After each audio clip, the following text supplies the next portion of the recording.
महाराष्ट्र जागृत जनमंच एक निवृत्त सरकारी अधिकाऱ्यांची एक संघटना आहे आणि सैनिक समाज पार्टी ज्याचे प्रदेशाध्यक्ष आमचे शिवाजीराव डमाडे साहेब आहेत। आज रोजी माननीय अण्णा हजारे यांना भेटायला आलो आणि त्यांना आमची व्यथा मांडली की मतदान यादीमध्ये एवढी हेराफेरी केलेली आहे आणि त्याला जबाबदार निवडणूक आयुक्त ज्ञानेश कुमार आहेत आणि सगळ्या चुका डिलिबरेटली केलेल्या हेराफेरी केलेल्या राहुल गांधींनी त्या नोटिफाय केल्या, निवडणूक आयुक्त समोर मांडल्या, पण ते दखल घ्यायला तयार नाहीत। म्हणून या चुका ख्यातनाम वकिलांनी सुप्रीम कोर्टामध्ये मांडल्या आणि सुप्रीम कोर्टाने याची दखल घेतली।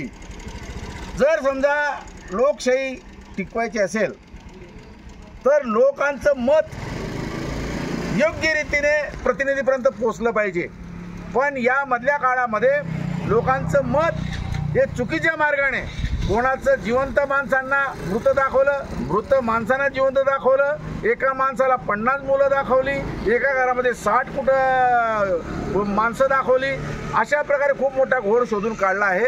आणि म्हणून आता भारतामधील जन आंदोलन पेटलेलं आहे। त्याचं कारण असं आहे, या देशाचा ना तो प्रधानमंत्री नरेंद्र मोदी मालक आहे, ना तर राष्ट्रपती मुर्मू मॅडम मालक आहेत, ना तो सर्वोच्च न्यायालयाचा न्यायाधीश